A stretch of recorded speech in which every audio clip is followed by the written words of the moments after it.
तो hello student, welcome back to our YouTube channel study up 2.0। दोस्तों, आज के इस पूरे वीडियो में हम मशीन के चैप्टर के बारे में बात करने वाले हैं। मशीन का चैप्टर थोड़ा सा बड़ा होने के कारण इसको दो पार्ट में लेकर के आते हैं। एक पार्ट में यहाँ पूरा का पूरा नहीं हो पाएगा, हालांकि हो जाता, लेकिन वीडियो काफ़ी लंबा हो जाता, तो मैं नहीं चाहता कि आज वीडियो ज़्यादा लंबा हो और इसको दो पार्ट में चलेगा ये। और आज का जो टॉपिक रहेगा मशीन, और इसमें से जितने भी इम्पोर्टेंट टॉपिक हैं उनको कवर किया जाएगा। और इसके बाद नेक्स्ट पार्ट में भी कुछ इम्पोर्टेंट टॉपिक्स रह जाते हैं जो पूरा का पूरा नहीं हो पाते, उनको कवर किया जाएगा। चलिए, बिना किसी देरी के आज के इस वीडियो में हम मशीन के बारे में कंप्लीटली जानकारी लेने वाले हैं। तो चलिए शुरू करते हैं। हमारा जो चैप्टर आ जाता है मशीन, या मैकेनिकल वालों के लिए तो इम्पोर्टेंट, सिविल मैकेनिकल सभी के लिए यूँ कह सकते हैं इम्पोर्टेंट है, लेकिन या आप लोगों के जो आगे है, आगे उतना पूछा नहीं जाता है, या मैकेनिकल वालों के लिए उतना इम्पोर्टेंट हो सकता है क्योंकि वह मैकेनिकल के हैं।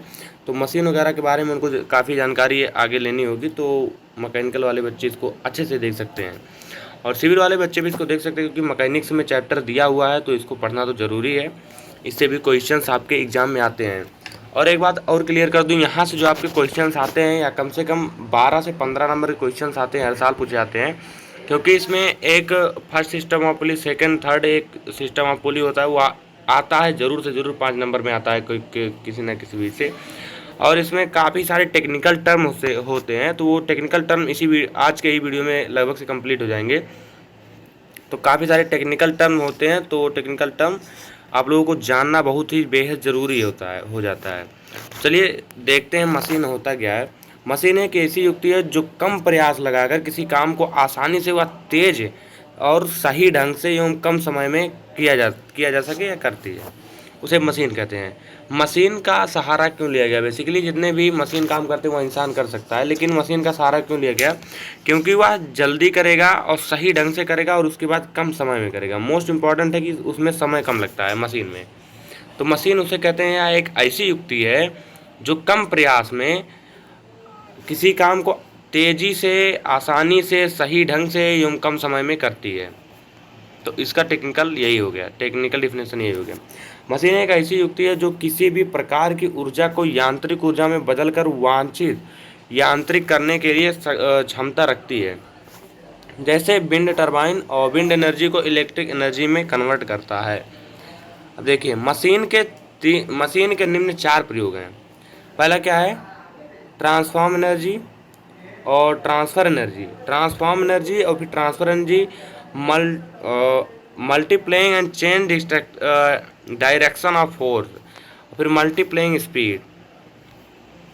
अब देखिए सिंपल मशीन क्या होता है। मशीन के बारे में तो जान लिया, अब देखते हैं सिंपल मशीन क्या होता है। ऐसी मशीन जिसमें कुछ या कोई घुमाव अंग नहीं दिया होता है, सरल मशीन कहलाता है। उसमें कोई भी घुमाव अंग नहीं रहता है, जैसे नट, समतल, लीवर, स्क्रू, गियर, पुली। सरल मशीन में अब देखिए, सरल मशीन में कम बल लगाकर किसी अन्य वस्तु या पिंड को घुमाया जाता है। इन मशीनों की सहायता से पिंडों को पाल पाना, जगह परिवर्तन करना, बल की दिशा परिवर्तन एवं बल को बढ़ावा देते। इसका मेन कहने का मतलब है सिंपल मशीन का, इसमें कोई घुमाव अंग नहीं होता है, इसे सरल मशीन कहते हैं। ठीक है, तो इसको आप लोग नोट करते चलिए साथ ही साथ में। और ये पीडीएफ आप लोगों को टेलीग्राम चैनल पर मिल जाएगा, डिस्क्रिप्शन में लिंक है, उसको ज्वाइन कर सकते हैं, वहाँ पे तुरंत ही पीडीएफ मिल जाएगा। अब देखिए, कंपाउंड मशीन किसे कहते हैं? ऐसी मशीन जो एक से अधिक सिंपल मशीनों से मिलकर बनी होती है, या कई सिंपल मशीनों का संयोजन हो, यौगिक मशीन या कंपाउंड मशीन कहलाता है। जैसे कंपाउंड लीवर, जो कंपाउंड लीवर के बारे में पिछली वीडियो में हमने बात किया था, कंपाउंड लीवर किसे कहते हैं, लीवर वगैरह, वहीं उसी वीडियो में बात किया था पूरा। ऐसी मशीन जो एक से अधिक सिंपल मशीनों से मिलकर बनी होती है, उसे कंपाउंड मशीन कहते हैं। अब देखिए, इसमें टेक्निकल टर्म स्टार्ट हो गया है ना, तो आप लोग यहाँ से अच्छे से पढ़िए।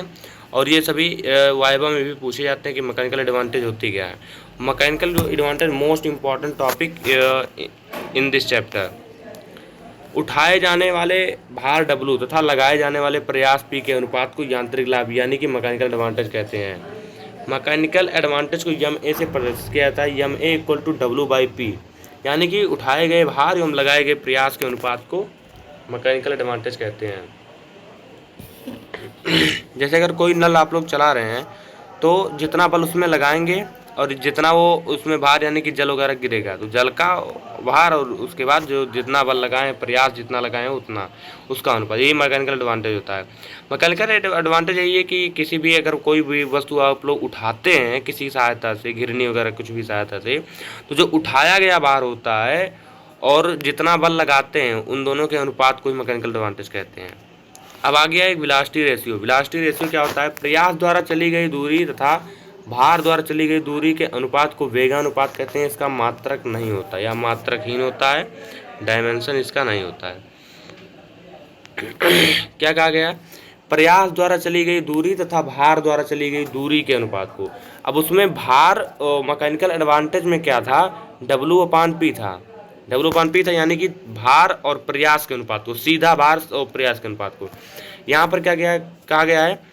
भार द्वारा चली गई दूरी और P द्वारा चली गई दूरी, यानी कि P द्वारा चली गई दूरी जो प्रयास द्वारा चली गई दूरी है तथा W द्वारा चली गई दूरी है, इन दोनों के अनुपात को वेलोसिटी रेशियो कहते हैं। वेगानुपात इसे कहते हैं। वेगानुपात यानी कि दोनों के वेग के अनुपात को वेगानुपात कहते हैं। P द्वारा चली गई दूरी और W द्वारा, जहाँ पे P प्रयास है और W भार है। प्रयास मतलब समझ रहे होंगे, जो आप खुद से बल लगाते हैं वही प्रयास कहलाता है। अब इनपुट समझ लेते हैं। इनपुट ऑफ मशीन क्या होता है? यह मशीन पर किया गया कार्य है। लगाए गए प्रयास तथा इसके द्वारा चली गई दूरी के गुणनफल को इनपुट ऑफ मशीन कहते हैं। लगाए गए प्रयास तथा इसके द्वारा चली गई दूरी, जो आप प्रयास लगाते हैं और उसके द्वारा चली गई दूरी के गुणनफल को, ये लगा प्रयास और ये प्रयास द्वारा ही चली गई दूरी के गुणनफल को इनपुट ऑफ मशीन कहते हैं। ठीक, समझ में आया? लगाए गए प्रयास किया गया कार्य, लगाए गए प्रयास तथा इसके द्वारा चली गई दूरी के गुणनफल को इनपुट ऑफ मशीन कहते हैं। सही है। अब मशीन की दक्षता, इफिशियंसी मोस्ट इम्पॉर्टेंट, ये भी है इम्पॉर्टेंट। अब देखिए क्या होता है? मशीन की आउटपुट ऊर्जा तथा इनपुट ऊर्जा का अनुपात दक्षता कहलाती है। इसे ईंटा से प्रदर्शित करते हैं। अब इसमें देखिए आप लोग इनपुट एनर्जी तो जान गए, आउटपुट एनर्जी होता क्या है? तो चलिए आउटपुट एनर्जी को पहले समझ लेते हैं, उसके बाद हम इफिशियंसी ऑफ मशीन यानी कि मशीन की दक्षता को समझते हैं। देखिए आउटपुट ऑफ मशीन होता क्या है? यह मशीन पर वास्तविक किया गया कार्य होता है। यह उठाए गए भार तथा इसके द्वारा चली गई दूरी के गुणनफल के बराबर होता है। जो इनपुट एनर्जी था वह लगाए गए प्रयास तथा उसके द्वारा चली गई दूरी के गुणनफल के बराबर था, और यह उठाए गए भार तथा उसके द्वारा चली गई दूरी के गुणनफल के बराबर है। ठीक, जहाँ x W द्वारा चली गई दूरी है। अब आप लोगों को समझ में आ गया होगा कि इनपुट ऑफ मशीन क्या होता है कि P तथा P द्वारा चली गई दूरी के गुणनफल को इनपुट कहते हैं, और आउटपुट क्या होता है? W तथा W द्वारा चली गई दूरी के गुणनफल को आउटपुट कहते हैं। अब मशीन की दक्षता यानी कि एफिशिएंसी ऑफ मशीन क्या होता है? इसमें output energy and input energy के अनुपात को कहते हैं। इसको output energy and input energy के अनुपात को दक्षता बोला जाता है। इसे ईंटा से प्रदर्शित किया जाता है। मशीन की दक्षता होती क्या है? बेसिकली देख सकते हैं, इसमें W/X P/Y इक्वल टू 100% या इस तरीके से पूरा निकाला गया। इसमें जो ड्राइव होकर के आया है वह इस तरीके से आया। देखिए मशीन की दक्षता का मेन कहने का मतलब ये है कि कितना देर, कितना आसानी से वो कि कोई भी मशीन कितना तेल खा रही है और कितनी देर चल रही है, कितना तेल खाने के बाद कितना देर तेल खा रही है और कितनी देर चल रही है, यही उसकी मशीन की दक्षता होती है। अब law of machine most important in this chapter, ये टॉपिक भी बहुत ज़्यादा इम्पॉर्टेंट है कि मशीन का नियम क्या होता है। लॉ ऑफ मशीन, मशीन किसी न किसी नियम पर कार्य करती है, तो वो मशीन नियम क्या होता है, ये भी इम्पॉर्टेंट है। इस चैप्टर से मोस्ट इम्पॉर्टेंट ही इसको कह लीजिए। मशीन का नियम या इसको कल का नियम भी कहते हैं। देखिए किसी भार उठाने वाली मशीन में उसके द्वारा उठाए गए भार तथा इसके लिए मशीन पर लगाए गए प्रयास के बीच संबंध के नियम को कहते हैं। इसके नियम को उठाए गए भार तथा मशीन पर लगाए गए प्रयास के इसके बीच के संबंध को, उठाए गए भार, देखिए उठाए गए भार एवं लगाए गए प्रयास के संबंध को मशीन का नियम कहते हैं। अब ये जो पूरा है, अब यहाँ पे क्या अब इसको यही फार्मूला है जो आप लोगों को मशीन के नियम से मिला है। अब यहाँ पर हो गया P बल पी क्या हो गया कि भार उठाने के लिए आवश्यक बल, जो भार उठाया गया है उसके लगाने के लिए आवश्यक बल, और यम एक कांस्टेंट है जो रेखा के झुकाव के बराबर होगा। और एम स्लोप ऑफ लाइन यानी कि A B, M equal to delta P by W, W बराबर उठाया गया भार, और सी स्थिरांक है यानी कि कांस्टेंट है जो मशीन के घर्षण को प्रदर्शित करता है, घर्षण में नष्ट प्रयास, यूँ कह लीजिए घर्षण में नष्ट प्रयास। अब ये हो गया पूरा मशीन का कार्यभार, यानी कि अब इसको आप डायग्राम को समझ लीजिए, और इसको ये काफ़ी बड़ा है, मैं समझाऊंगा तो टाइम ज़्यादा लग सकता है, ठीक है। तो इसको आप लोग नोट कर लीजिए और पढ़ लीजिए, एक बार इसे रीडिंग कर लीजिए। इसका जो मेन मतलब है मशीन का नियम वो यही है, इतना भी आप लोग याद कर लेते हैं तो भी चलेगा। यह ज़्यादा लगभग से एग्जाम में पूछता है, एग्जाम में कम ही पूछता है। यदि मशीन द्वारा उठाए गए भार W तथा लगाए गए प्रयास P के मध्य एक ग्राफ खींचा जाए तो W बार x अक्ष पर तथा P को y अक्ष पर प्रदर्शित किया जाता है। तो यह जो होता है, पहली बात, जब ग्राफ इसका खींचते हैं तो यह कुछ समय के लिए कुछ बदलता नहीं है, कुछ समय के लिए, यानी कि जो घर्षण है, घर्षण कुछ समय तक आपका लगता है, फिर उसके बाद यह लीनियर हो जाता है, यानी कि उसके बाद यह बदलता है, और उसके बाद यह बराबर समान रूप से दोनों तरफ से आगे बढ़ता चलता है। पहले हमने प्रयास 0 O से A तक लगाया, जो घर्षण के कारण नष्ट हो गया। यही O से A तक प्रयास लगाया गया, यानी कि प्रयास ऊपर की तरफ है तो यहाँ से यहाँ तक लगाया गया, जो घर्षण के कारण नष्ट हो गया उसका कोई रिजल्ट नहीं निकला, जिसकी वजह से कोई भार नहीं उठाया। इसके आगे P प्रयास लगाया तो W1 भार उठा, इसके बाद P2 प्रयास लगाया, W2 भार उठा। इन दोनों के निर्देशांक की बिंदु पर एक सीधी लाइन खींच देते हैं। इसी लाइन को समीकरण को ही मशीन का नियम कहते हैं। रेखा AB के समीकरण, रेखा जो AB है उसका समीकरण y बराबर mx plus C, P equal to mw plus C, y X पर P एक्स W है। अब यहाँ पर जो इसका AB का, रेखा AB का समीकरण आया है, रेखा AB का पूरा समीकरण क्या आया है, y बराबर क्या है, mx प्लस सी था क्या, y बराबर, हाँ, mx प्लस सी। तो जो mx है, x के स्थान पर w आ गया है और p के स्थान पर, y के स्थान पर p, यानी कि y अक्ष पे p को लिया गया था, देखिए y अक्ष पर p को लिया गया था और x अक्ष पर w को लिया गया था। तो y बराबर जितना भी आया है उसके स्थान पर p और w रख दिया गया है, और वही हम लोगों का जो समीकरण है मशीन के नियम का, वह प्राप्त हो गया है। अब मशीन की अधिकतम यांत्रिक दक्षता देखते हैं, मैक्स मैकेनिकल इफिशियंसी, ये भी इम्पोर्टेंट है। मैक्स वाला जितना भी है सभी इम्पोर्टेंट ही हो जाता है, जितना हमने बताया सभी उसी में मैक्स करके भी सभी का डिफिनेशन फिर से और जानना होगा आप सभी को। अब इसमें क्या है, यांत्रिक लाभ अपान वेगानुपात। अब यांत्रिक लाभ हमने पीछे बताया, वहाँ से आप लोग समझ सकते हैं, और वेगानुपात भी पीछे ही बताया है, वहाँ से आप लोग समझ सकते हैं। देखिए, मैकेनिकल एडवांटेज को MA यानी कि यांत्रिक लाभ, और वेलोसिटी रेशियो यानी कि वेगानुपात, ये हो गया मैक्स, यहाँ पर मैक्स चाहिए था। अब इसका जो फॉर्मूला होता है W/P मैकेनिकल का, और वेगानुपात का V/R, तो ये हो गया। और इसको सब कुछ काट पीट के इस तरीके से इसका मेन जो फॉर्मूला निकल करके आया है ये है। इसको एन मैक्स यानी कि मैकेनिकल एफिशिएंसी मैक्स का जो मान होता है 1/m/VR, ठीक है। अब आदर्श मशीन क्या होती है, आदर्श मशीन इंपॉर्टेंट है, देख लीजिए।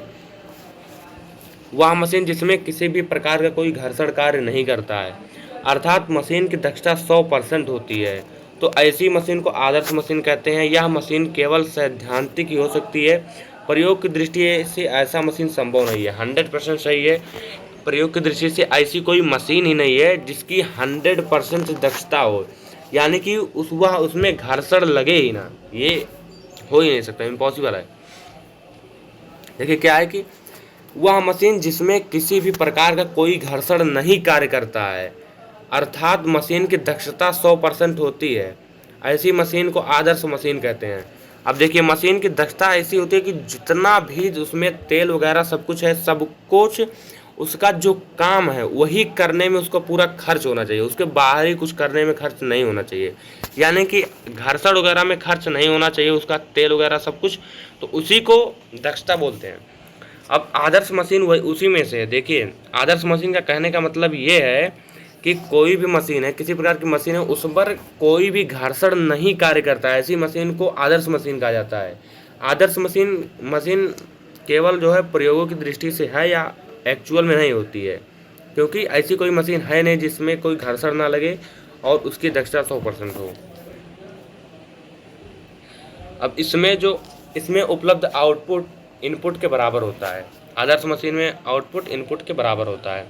अब मशीन की अधिकतम यांत्रिक लाभ यानी कि मैक्स मैकेनिकल एडवांटेज क्या होता है, तो इसको देखते हैं। सबसे पहले मैकेनिकल एडवांटेज होता क्या है, डब्ल्यू अपान पी। अब डब्ल्यू अपान पी जो होता है, पी अब यहाँ से जो मशीन का फॉर्मूला है वहाँ से ये आ गया। अब यहाँ से डब्ल्यू कॉमन लेने के बाद कट गया, यहाँ से अगर कॉमन ले लेंगे तो m प्लस सी अपान डब्ल्यू हो जाएगा, और यहाँ से जो डब्ल्यू निकला है डब्ल्यू से डब्ल्यू कट जाएगा और कटेगा तो बचेगा यही जो यहाँ पे है। और इसमें जो c अपान डब्ल्यू है यह लगभग 0 के बराबर है, तो c अपान डब्ल्यू को हम 0 मान लेते हैं, तो बचा 1 अपान m। यानी कि मैकेनिकल एडवांटेज जो होता है m का उल्टा होता है, यानी कि उसका व्युत्क्रम होता है उल्टा, यानी कि 1 अपान m सीधा सीधा। अब देखिए, जब भारी बोझ उठाने के लिए कई घिरनियों का प्रयोग किया जाता है तो इस प्रकार के प्रबंधन को घिरनियों का निकाय कहते हैं। तो ये हो गया घिरनियों का निकाय। अब एक मशीन की अपेक्षा इनकी यांत्रिक लाभ यानी यौगिक लाभ अधिक होता है, W इक्वल टू इतना 400। अब ये क्या है, ये क्वेश्चन है, कोई कैलकुलेशन है। अब यहाँ से देख लेते हैं important lifting machine, lever and pulley. जो इम्पॉर्टेंट लिफ्टिंग मशीन यानी कि इम्पॉर्टेंट उठाने वाली मशीन, एक हो गया लीवर पुली। अब पुली को समझ लेते हैं, लीवर को क्यों नहीं समझाया गया यहाँ पे, एक बार देख लेते हैं। लीवर है, लीवर कहाँ है, लीवर लीवर लीवर लीवर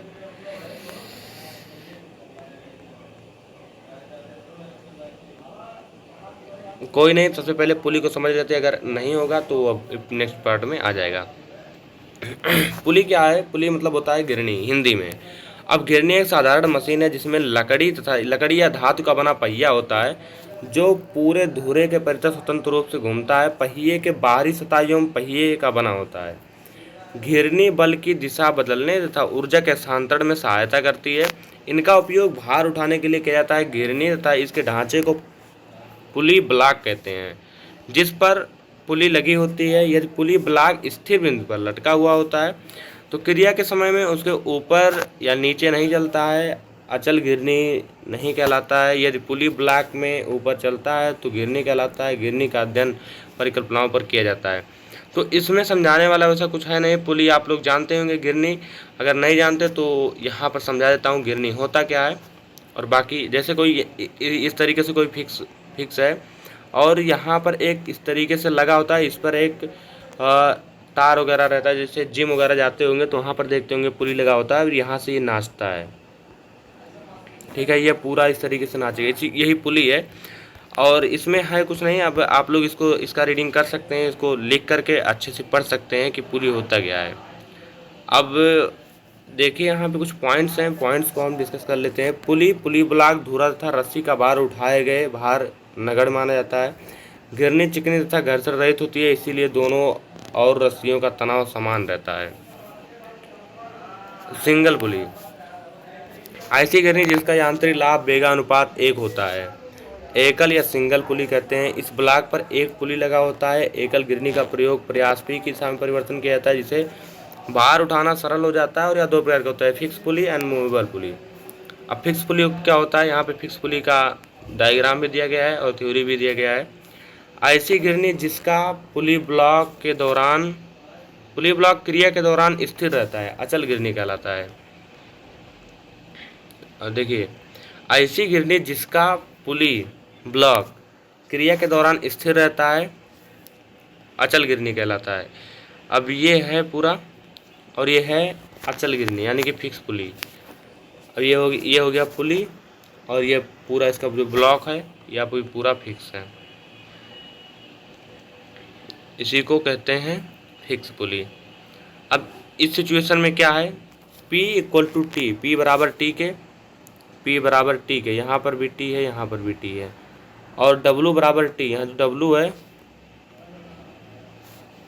ये जो W है यहाँ पर भी बराबर टी के बराबर है, यानी कि P बराबर W बराबर टी। ठीक। अब मूवेबल पुली क्या होता है, जब कोई पुली अपने ब्लॉक के साथ ऊपर नीचे विस्थापित होती है तो उसे चल गिरनी कहते हैं, यानी कि मूवेबल पुली कहते हैं। अब जैसे ये हो गया मूवेबल पुली, ये हो गया फिक्स पुली। हाँ, फिक्स पुली मूवेबल पुली दोनों का एग्जांपल एक ही साथ दे दिया गया है, तो इसको समझ लेते हैं क्या फिक्स पुली है और क्या है मूवेबल पुली। फिक्स पुली देखिए, इसका जो ये ब्लॉक है इसको ब्लॉक कहते हैं, जो है इसका पूरा ब्लॉक कहते हैं इसको, यहाँ पे जो लगा हुआ है इसको ब्लॉक कहते हैं, वो पुली ब्लॉक। तो ये जब होता है ये फिक्स रहता है, जैसे देखो ये फिक्स वाला एरिया है, ठीक है, फिक्स वाले एरिया में ये भी फिक्स है, ये जो है ऊपर ये फिक्स है, या इधर उधर कहीं किधर भी घूमेगा हिलेगा नहीं, तो ये फिक्स है। और इसकी जो घिरनी होती है, घिरनी घूमती है। देखिए बहुत बच्चों का कन्फ्यूजन ये होता है कि जब फिक्स पुली यानी कि जो पुली अगर फिक्स हो जाएगी तो वह घूमेगी कैसे, लेकिन वहाँ पुली फिक्स नहीं होता है, उसका जो ब्लॉक लगा होता है वह फिक्स होता है, उसमें कुछ ना कुछ भाई सपोर्ट लगा होगा ना, वो फिक्स होता है, ये फिक्स रहता है। और उसके बाद जो मूवेबल पुली होती है, मूवेबल पुली फिक्स नहीं रहती है। देखो ये फिक्स है और ये मूवेबल पुली है, यानी कि अगर यहाँ से हम इसको खींचते हैं इस तार को, यानी कि जो भी है, अगर यहाँ पर प्रयास लगाते हैं इसको खींचते हैं तो ये जो पुली है या ऊपर की तरफ उठ जाएगी। आपने खुद दिमाग लगा करके देखिए, यहाँ पर ये तार वायर फिक्स है, और इधर अगर हम प्रयास लगाते हैं यानी कि बल लगाते हैं, यहाँ से अगर खींचते हैं तो ये जो पुली है या ऊपर की तरफ उठ जाएगी। हालांकि ये नीचे नहीं आएगा, इससे जो तार है केवल वही नीचे आएगा, या पुली ऊपर की तरफ उठ जाएगी। तो यह मूवेबल पुली है, यानी कि मूवेबल पुली मूव कर सकती है और फिक्स पुली मूव नहीं कर सकती या फिक्स रहती है। तो यही होता है। अब इसमें जो P है, P जो है T के बराबर होता है, यानी कि टेंशन, यहाँ बीच में टेंशन लग रहा है, इधर और इधर मिला करके बीच में टेंशन लग रहा है, तो टेंशन जो है वह P के बराबर होता है। और जो B होता है, B यहाँ पर जो B है, इस B का मान इस T प्लस T के बराबर होगा, यानी कि T 2T हो गया, और W जो होता है, W कहाँ गया, हाँ यहाँ है W, तो W भी T प्लस T के बराबर हो गया, यानी दोनों बल वहाँ से लग रहे हैं। तो ये हो गया पूरा मैकेनिकल एडवांटेज। अब यही हो गया। अब आगे इसके नेक्स्ट वीडियो में, अब इसका जो पार्ट है वो अब नेक्स्ट पार्ट में आगे समझेंगे जो भी रहेगा। आज के लिए बस इतना ही रखते हैं, अब समझेंगे इसके नेक्स्ट पार्ट में, ठीक है। तो आई होप कि ये समझ में आ गया होगा पूरा का पूरा जितना भी समझाया गया है, और ये सब नोट्स आप लोगों ने बनाया होगा। अगर नहीं बनाया तो कोई बात नहीं, PDF आप लोगों को प्रोवाइड कर दिया जाएगा, वहाँ से आप लोग इसको देख करके बना सकते हैं, लेकिन नोट्स अपना खुद का जरूर बनाइए, बहुत ही इंपॉर्टेंट रहता है। तो चलिए आज के लिए बस इतना ही रखते हैं, मिलते हैं नेक्स्ट वीडियो में। वीडियो देखने के लिए आपको बहुत धन्यवाद। अगर आपने यहाँ तक बना हुआ है तो अपना प्यार और सपोर्ट बनाए रखिए आगे। तो चलिए मिलते हैं नेक्स्ट वीडियो में। Thanks for watching, bye bye.